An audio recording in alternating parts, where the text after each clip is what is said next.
অন্ধকারাচ্ছন্ন হয়ে পড়ে।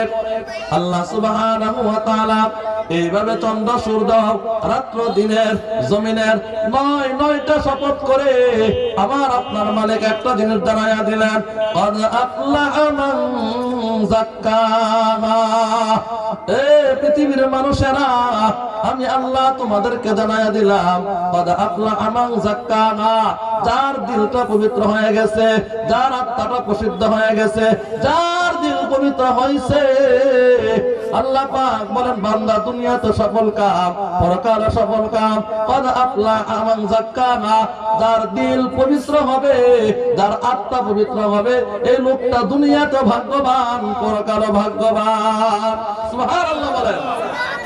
কলব, দিল পরিষ্কার আত্মশুদ্ধি করার দরকার আছে না নাই? আত্মশুদ্ধি করতে হলে কলবের কিছু খাবার আছে। কলব পরিষ্কার করার জন্য কিছু আলাদা কিছু মেডিসিন আছে, যেটা আমার আপনার গ্রহণ করতে হবে, যেটা আমার আপনার সবক হিসাবে এটা আদায় করতে হবে।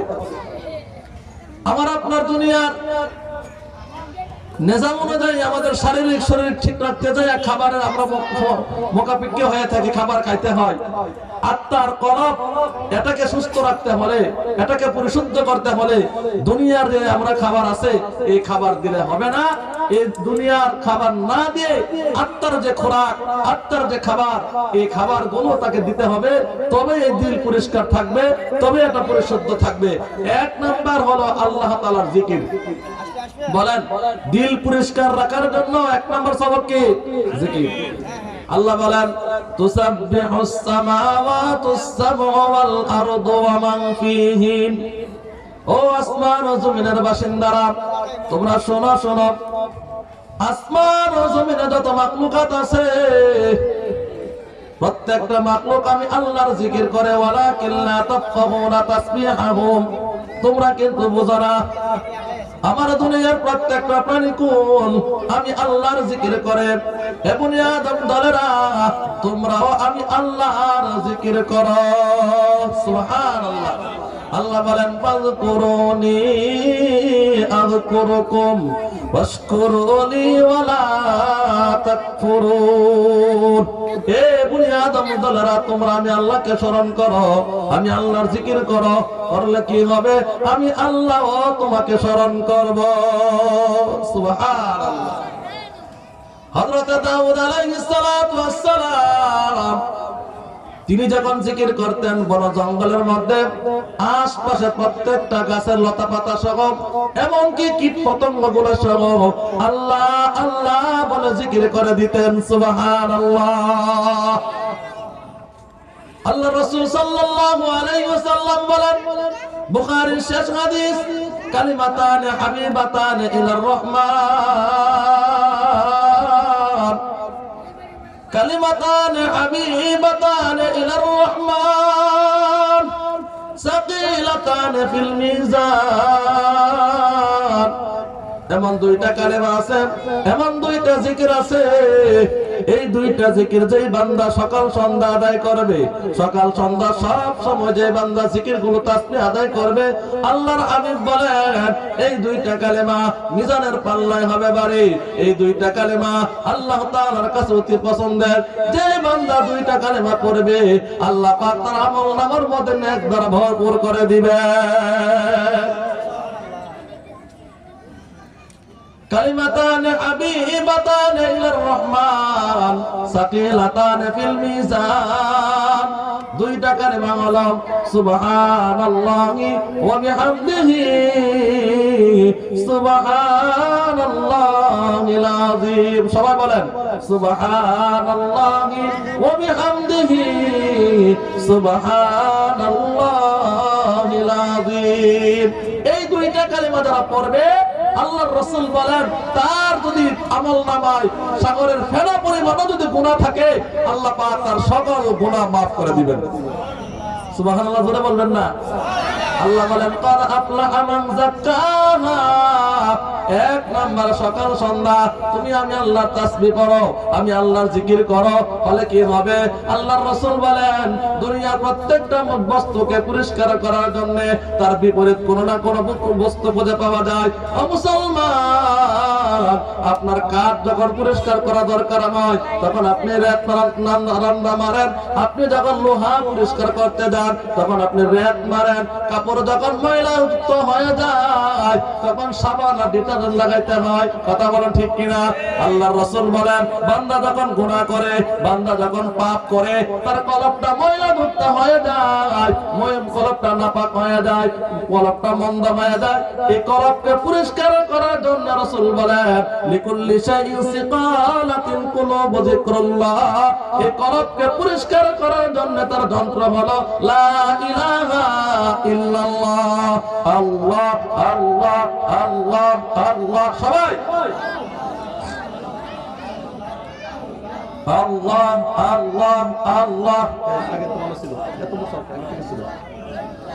আল্লাহ আল্লাহ আল্লাহ আল্লাহ আল্লাহ আল্লাহ আল্লাহ আল্লাহ আল্লাহ আল্লাহ।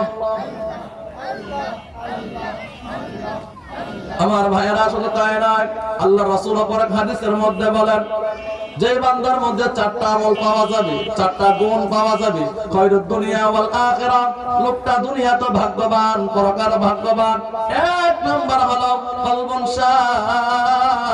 শাকিরুন, যে কলব, যে দিল আত্মশুদ্ধির মাধ্যমে, পরিষ্কার হওয়ার মাধ্যমে সব সময় যে দিল আল্লাহ তাআলা শুকরিয়া আদায় করে, কলবুন শাকিরুন, যে কলব মালিকের সব সময় শুকরিয়া আদায় করে, ওই লোকটা দুনিয়া আখিরাতে ভাগ্যবান। সুবহানাল্লাহ। আমার ভাইরা, শুধু তাই নয়, দুই নাম্বার গুণ হলো ওয়ালিসানুন যাকিরুন, যে বান্দার দুই নাম্বার গুণ থাকবে। কোন সে গুণ? গুণটা হলো ওয়ালিসানুন যাকিরুন, যে জবান সকাল সন্ধ্যা মালিকের জিকির আদায় করবে, সকাল সন্ধ্যা বলবে আল্লাহ, সকালে বলবে সুবহানাল্লাহ, বিকালে বলবে সুবহানাল্লাহ, আলহামদুলিল্লাহ, আল্লাহু আকবার। এই সমস্ত বাক্য যারা সকাল সন্ধ্যা আদায় করবে, আল্লাহর রাসূল বলেন, খয়রুদ দুনিয়া ওয়াল আখিরাহ, এই লোকটা দুনিয়াতে সফল কাম, পরকালেও সফল কাম। সুবহানাল্লাহ। আল্লাহ তাআলা বলেন, কদ আফলাহা মান যাক্কাহা, যার দিল পরিষ্কার, সে যে পরিষ্কার রাখতে চায়, সে যেন সকাল সন্ধ্যা সর্বহালতে কি করে? জিকির করে। আমার ভাইয়েরা, হাদিস শরীফ আল্লাহর রাসূল বলেন, আলা ইন্না ফিল জাসাদি লামুদগাহ ইযা সালাহাত সালাহাল জাসাদু কুল্লু ওয়া ইযা ফাসাদাত ফাসাদাল জাসাদু কুল্লু আলা ওয়া হিয়াল কলব। আল্লাহর রাসূল বলেন, ও আমার উম্মতেরা, তোমাদের দেহের মধ্যে এমন একটা গোশতের টুকরা আছে, এই গোশতের টুকরাটা যখন নাপাক হয়ে যায়, ময়লা যুক্ত হয়ে যায়, গুনাহ দ্বারা জর্জরিত হয়ে যায়, ও আমার উম্মতেরা, তখন তুমি ভালো কিছু করতে পারবে না। যা করবে সব মন্দ করবে, কাজ করলে মন্দ, কথা বললে মন্দ। মুসলমান ভাইয়েরা আমার, আল্লাহর রাসূল বলেন, আলা ওয়া হিয়াল কলব, আর এই গোশতের টুকরোটা হলো কলব। কলব যখন নষ্ট হয়ে যায়, বান্দা ভালো কিছু করতে পারে না, বান্দা ভালো কিছু বলতে পারে না, ভালো কাজ তার কাছে ভালো লাগে না। বান্দা ভালো কিছু করতে চাইলো, কলবটাকে করতে দেয় না। কথা বলেন ঠিক কিনা? আল্লাহর রাসূল বলেন, ইযা সালাহাত সালাহাল জাসাদু কুল্লু, আর যখন কলবটা পবিত্র হয়ে যায়, কলবটা যখন পরিষ্কার হয়ে যায়, এই কলব চায় জিকির করতে, এই কলব চায় কোরআন তেলাওয়াত করতে, কলব চায় ভালো কিছু করতে, ভালো কিছু বলতে। কথা বলেন ঠিক কিনা? কলব যখন নষ্ট হয়ে যাবে, আমার আপনার আর কোনো কিছু ভালো কিছু করার মতো মন মানসিক থাকবে না, কারণ দিলটা নষ্ট হয়ে গেছে। এই জন্য আমাদের কলব পরিষ্কার করবো ইনশাআল্লাহ। জিকিরের আরেকটা ব্যাখ্যা হলো আল্লাহ তাআলার কালাম, কালামুল্লাহ, আল্লাহ তাআলার কালাম তেলাওয়াত করা। কি করা? আল্লাহ তাআলার পবিত্র কালাম তেলাওয়াত করা। কালাম তেলাওয়াত করার লাভ কি? আল্লাহ বলেন, وَإِذَا تُلِيَتْ عَلَيْهِمْ آيَاتُهُ زَادَتْهُمْ إِيمَانًا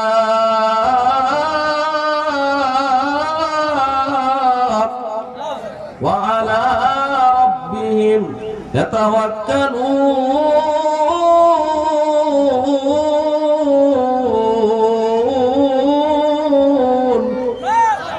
আল্লাহ বলেন, ও বনি আদম, ওয়া ইযা তুলিয়াত আলাইহিম আয়াতুহু যাদাতুহুম ঈমানা, যখন তোমরা আমার মহাগ্রন্থ কোরআন তেলাওয়াত করবে, আমার কালাম যখন বেশি বেশি পড়বে, আমি আল্লাহ বলে দিলাম যেই বান্দা বেশি বেশি কোরআন তেলাওয়াত করবে, আমি আল্লাহ তার প্রথম নম্বর পুরস্কার হিসেবে তার ঈমানের পাওয়ার আমি আল্লাহ বাড়ায়া দেব। মুসলমান ভাইয়েরা আমার, কোরআন তেলাওয়াত করলে লাভ আছে না নাই? কোরআনের সূরা ফাতিহার পর সর্বপ্রথম যে সূরা কি? সূরা বাকারা।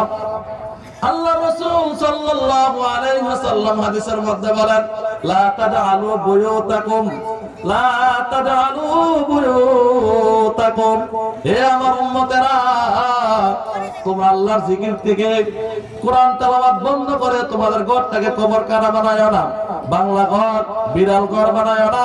যদি বানাও সেখানে শয়তান বসবাস করবে। আল্লাহর রাসূল বলেন, যদি তোমার ঘরকে শয়তান মুক্ত করতে চাও, বদনজর মুক্ত করতে চাও, ওয়া ইন্নাল বাইতাল্লাযী তুকরাউ ফীহিল বাকারা, ওয়া ইন্নাল বাইতাল্লাযী তুকরাউ ফীহিল বাকারা। আমার ভাইয়েরা, আল্লাহর রাসূল বলেন, ও আমার উম্মতেরা, তোমরা তোমাদের ঘরটাকে কোরআন না পড়ে, কোরআন না বুঝে, কোরআন তেলাওয়াত বন্ধ করে ঘরটাকে কবরের মতো একটা উজাড় ঘর বানায়ো না, খালি ঘর বানায়ো না। যদি বানাও তোমাদের ঘরটা শয়তানের ঘর দ্বারা রূপান্তরিত হয়ে যাবে। মুসলমান ভাইয়েরা, আল্লাহর রাসূল বলেন, যেই ঘরে ওয়া ইন্নাল বাইতাল্লাযী তুকরাউ ফীহিল বাকারা লা ইয়াদখুলুহুশ শাইতান, যেই ঘরে বেশি বেশি সূরাতুল বাকারা পাঠ করা হবে, আল্লাহর রাসূল বলেন, এই ঘরে কখনো কোনো ভাবে শয়তান এবং শয়তানের দোসররা, বদজিন কখনো আসর করতে পারবে না। আল্লাহু আকবার। যেই ঘরে বেশি বেশি সূরাতুল বাকারা পাঠ করা হবে, আল্লাহর রাসূল বলেন, লা ইয়াদখুলুহুশ শাইতান, লা ইয়াদখুলুহুশ শাইতান। যেই ঘরে বেশি বেশি সূরা বাকারা পাঠ করা হবে, আল্লাহর হাবিব বলেন, এই ঘরে কখনো বদনজর আসর করবে না। এই ঘরের নারী, পুরুষ এবং ছোট বাচ্চা কেউ কোনো খারাপের মধ্যে পতিত হবে না। সূরা বাকারার তেলাওয়াতের কারণে আল্লাহ পাক এই ঘরের প্রত্যেকটা সদস্যকে সকল প্রকার বদনজর থেকে হেফাজত করবে। আল্লাহু আকবার। এই জন্য কোরআন পড়বো, আমরা পড়বো। আমার ভাইয়েরা, নিজেরা পড়তে পারি না, সুযোগ হারাই না। এখনো বিভিন্ন জায়গায় বয়স্ক শিক্ষা আছে না নাই? বয়স্ক শিক্ষা আছে না নাই? যেমন আমিও পড়াই, কিন্তু আমাদের হাত ছাড়া হলেও আমাদের ছোট ছোট ছেলে মেয়েরা যে আছে, বিশেষ করে মার্কাজুল হিদায়াহ মিলোয়ারা বেগম মহিলা মাদ্রাসা আজকের মাহফিল, এই মাহফিলটা দেওয়ার উদ্দেশ্য হলো এখানে যে সত্যিকার অর্থে মা তৈরির একটা কারখানা আছে, সত্যিকার অর্থে পর্দানিশী একজন স্ত্রী বানানোর একটা কারখানা আছে। এটা মহল্লাবাসীকে, গ্রামবাসীকে জানানোর জন্যই মাহফিল। কথা বল ঠিক কিনা? আমার ভাইয়েরা, আমার আপনার মেয়েটা যদি পর্দানিশী হয়ে যায়, এই মেয়ের কারণে কাল কিয়ামতের ময়দানে আল্লাহ পাক আমাকে আপনাকে নাজাতের জরিয়া বানায়া দিবেন। আল্লাহর রাসূল সাল্লাল্লাহু আলাইহি ওয়াসাল্লাম একবার ফাতেমাকে ডাক দিয়ে বলেন, ইয়া ফাতেমা তু আনতি জি নাফসাকা আনিন নার, ইয়া ফাতেমা তু আনতি জি নাফসাকা আনিন নার। ওগো আমার আদরের মেয়ে ফাতেমা, তুমি তোমার পর্দা দ্বারা, তুমি তোমার কোরআন তেলাওয়াত দ্বারা, তুমি তোমার স্বামীর খেদমত দ্বারা নিজেকে জাহান্নামের আগুন থেকে বাঁচায় নাও। মুসলমান ভাইয়েরা আমার, আল্লাহর হাবিব পরে বলেন, ফা ইন্নী লা উবাররিউকা আনকি মিনাল্লাহি শাইআ। ও ফাতেমা, তোমার আমলনামার মধ্যে যদি স্বামীর খেদমত না থাকে, তোমার আমলনামার মধ্যে যদি কোরআন তেলাওয়াত না থাকে, এরে ফাতেমা, তোমার আমলনামার মধ্যে যদি পর্দা প্রশিতা ঠিক না থাকে, তোমার আমলনামার মধ্যে যদি সত্যিকারের আমল না থাকে, আমি নবী, বিশ্ব নবী, তোমার আব্বা হয়েও তোমাকে জাহান্নামের আগুন থেকে বাঁচাইতে পারবো না। আমার ভাইয়েরা বলুন দেখি, একজন পর্দানিশী মা, পর্দানিশী ফাতেমা তৈরি করার জন্য মেলোয়ারা বেগম মার্কাজুল হিদায়াহ মহিলা মাদ্রাসা দরকার আছে না নাই? ও ভাই, আপনাকে কিভাবে বোঝাবো এই মাদ্রাসা বর্তমান প্রেক্ষাপটে কতটা জরুরি? আপনার মেয়েটা যদি মহিলা মাদ্রাসায় না দেন, অধিকাংশ মেয়েগুলো দেখবেন বুকের মধ্যে ওড়না রাখে না, মাথায় ওড়না রাখে না, হালকা পাতলা মশারির মতো কাপড় পরে যুবকদের চরিত্র নষ্ট করার জন্য 24 ঘন্টা রাস্তাঘাটে ঘোরাফেরা, কথা বলেন ঠিক কিনা? যুবক যৌবনকাল নষ্ট করার জন্য এই মেয়েগুলো আমার আপনার সামনে পর্দাহীনতা ভাবে চলাফেরা করতেছে। কেন?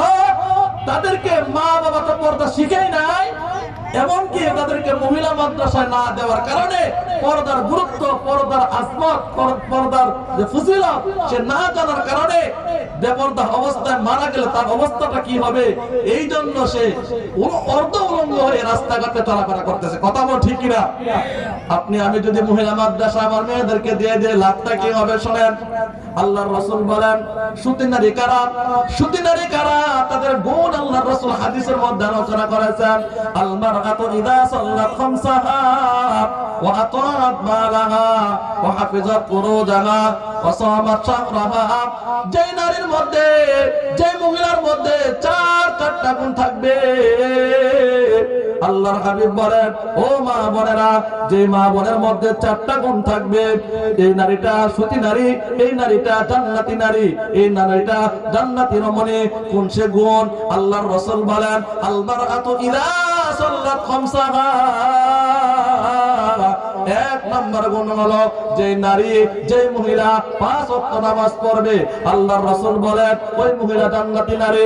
আল মারআতু ইযা সাল্লাত খামসাহা ওয়া আতাআত বালাহা। 2 নাম্বার হলো যে নারী, যে মহিলা, যে মেয়েটা স্বামীর খেদমত করবে, এই নারীটাও জান্নাতি নারী। রাসূল বলেন ওয়া আতাআত বালাহা ওয়া হাফিজাত ফুরুজাহা। 3 নাম্বার গুণ হলো যে নারী সব সময় নিজের দেহকে পর্দাপোশিতার মধ্যে রাখবে, বেপর্দা হয়ে চলবে না, পর্দা ফরজ মেনে চলবে, ওই নারীটাও জান্নাতি নারী। রাসূল বলেন 4 নাম্বার গুণ ওয়াসামাত শাহরাহা। যে নারী রমজানুল মুবারক রোজাগুলো রাখবে, ওই নারীটাও হলো জান্নাতি নারী। সুবহানাল্লাহ। জান্নাতি নারীর গুণ কয়টা? 4টা গুণ। 1 নাম্বার হলো 5 ওয়াক্ত সালাত পড়া, জান্নাতি নারী। 2 নাম্বার হলো স্বামীর খেদমত করা, স্বামীর কথা মতো চলা, স্বামীর মন সন্তুষ্ট করা, স্বামীর সাথে হাসি মুখে কথা বলা, স্বামীকে কষ্ট না দেওয়া। যেই নারী স্বামীকে কষ্ট না দিবে, আল্লাহর রাসূল বলেন এই মেয়েটা হলো জান্নাতি নারী। যেই নারী পর্দা হেফাজত করে চলবে, এই মেয়েটাও জান্নাতি নারী। যেই নারী রমজানুল মুবারকের রোজা রাখবে, ওই মেয়েটাও হলো জান্নাতি নারী। আমার ভাইরা, আমার কাজুল হিদায়াত মিলোয়ারা বেগম মহিলা মাদ্রাসা যদি দেন, আপনার মেয়েটাকে শেখানো হবে মেয়েটা বাবার সাথে কিভাবে কথা বলবে, মার সাথে কিভাবে কথা বলবে। মহিলা মাদ্রাসা মেয়েটাকে দিলে মেয়েটা যখন আস্তে আস্তে বড় হবে, মেয়েটা শিখবে তার শ্বশুরের সাথে কিভাবে কথা বলবে, মেয়েটা শিখবে তার শাশুড়ির সাথে কিভাবে কথা বলবে। ও মুসলমান বন্ধু, যদি মহিলা মাদ্রাসায় আপনার আমার আদরের কলেজার টুকরা মেয়েগুলোকে মহিলা মাদ্রাসায় দেয়, সে জানবে স্বামীর হক কি, সে জানবে মা বাবার হক কি। কাজে সে লোকটা জেনে শুনে আর খারাপ পথে যাবে না। কথা বলো ঠিক কিনা? কোরআন হাদিস দিয়ে তাকে শেখানো হবে যে আল্লাহ রাসূল বলে গেছেন, ও মা তুমি বেপরদা হয়ে চলবে না। যখন একটা হাদিস করে এই মহিলা মাদ্রাসাতে শিখবে, এই মেয়েটা যখন আলেমা হবে, মেয়েটা ঘুমাইলে এই মেয়েটার ঘরে যখন সন্তান আসবে, এগুলো আব্দুল কাদের জিলানীর মতো হক্কানি বুজুর্গ আলেমের মতো সন্তান পৃথিবীতে প্রসব করবে। কথা বলো ঠিক কিনা? কোরআন শেখাও ছেলে মেয়েকে ওহে মুসলমান, কোরআন শেখাও ছেলে মেয়েকে ওহে মুসলমান, ডানকা বাজার কালে তোমার হইবে রে আসান। কথা বলো ঠিক কিনা? ডানকা বাজার কালে তোমার হইবে রে আসান। কোরআন শেখাও ছেলে মেয়েকে ওহে মুসলমান, ডানকা বাজার কালে তোমার হইবে রে আসান। একটি ছেলে আলেম হলে পড়বে কোরআন মৃত্যুকালে। কথা বলো ঠিক কিনা? একটি ছেলে আলেম হলে পড়বে কোরআন মৃত্যুকালে। ভেগে যাবে মরদুদ শয়তান, ভেগে যাবে মরদুদ শয়তান, থাকিবে ঈমান। ডানকা বাজার কালে তোমার হইবে রে আসান, ডানকা বাজার কালে তোমার হইবে রে আসান। কথা বলো ঠিক কিনা? কোরআন শিখাবো ইনশাআল্লাহ, শিখাবো ইনশাআল্লাহ। শুনেন, কোরআন না শিখালে পাপটা কি হবে? আল্লাহ তাআলা বলেন, ومن أعرض عن ذكري فإن له معيشة ضنكا ونحشره يوم القيامة أعمى قال رب لم حشرتني أعمى وقد كنت بصيرا। আল্লাহ বলেন, ওমান আরাদা আন যিকরি, যেই বান্দা আমার জিকির থেকে মুখ ফিরাইয়া নিল। জিকির মানে হলো আল কোরআন। যেই বান্দা কোরআন শিখলো না, কোরআন পড়লো না, কোরআনের মতো চললো না, আল্লাহ তাআলা বলেন, ওমান আরাদা আন যিকরি ফাইন্না লাহু মাঈশাতান দানকা। আল্লাহ বলেন, দুইটা শাস্তি তাকে দেওয়া হবে। কয়টা শাস্তি? আর কথা বলেন, কয়টা শাস্তি? প্যান্ডেল ভর্তি মানুষ, আপনারা আওয়াজ না করলে কেমন হবে? কোরআন যদি না শিখে তার শাস্তি কয়টা? দুইটা শাস্তি। আল্লাহ বলেন, ওমান আরাদা আন যিকরি ফাইন্না লাহু মাঈশাতান দানকা। যেই মানুষটা ছোটবেলায় কোরআন শিখলো না, বড় হয়ে কোরআনের পথে চললো না, কোরআন মানলো না, কোরআন ধরলো না, কোরআনের পথে চললো না, তার জন্য দুইটা শাস্তি। এক নাম্বার হলো দঙ্কা। দঙ্কা মানে হলো দুনিয়ার যত সুখ শান্তি আল্লাহ পাক কেড়ে নেবেন। নাউজুবিল্লাহ বলেন। যে ব্যক্তি কোরআন পড়বে না, কোরআনের মতো চলবে না, কোরআন দিয়ে সংসার সাজাবে না, কোরআন দিয়ে সংসার জীবন চলবে না, কোরআন দিয়ে যে রাষ্ট্রে, কোরআন রাষ্ট্রে চলে না, এই রাষ্ট্রে শান্তি না অশান্তি। আল্লাহ বলেন, যারা কোরআন দিয়ে রাষ্ট্র চালাবে না, কোরআন দিয়ে সংসার চালাবে না, কোরআন দিয়ে ব্যক্তিগত জীবন চালাবে না, দুইটা শাস্তি। একটা হলো দুনিয়াতে, আর একটা হলো পরকালে। দুনিয়ার শাস্তি হলো লোকটার জীবনটা সংকীর্ণ হয়ে যাবে। অশান্তিটা কি হবে? স্ত্রী স্বামীকে সম্মান করবে না, স্বামী তার স্ত্রীর হক আদায় করবে না, সন্তান বাবার সাথে খারাপ আচরণ করবে, বেশি বেশি টাকা ইনকাম হবে কিন্তু বরকত থাকবে না। কথা ঠিক না? এ তোমার মা কেমন করতেছে? ঘুরাইতেছ নাকি বারবার? বলছো না বারবার শোনো। আলহামদুলিল্লাহ বলেন।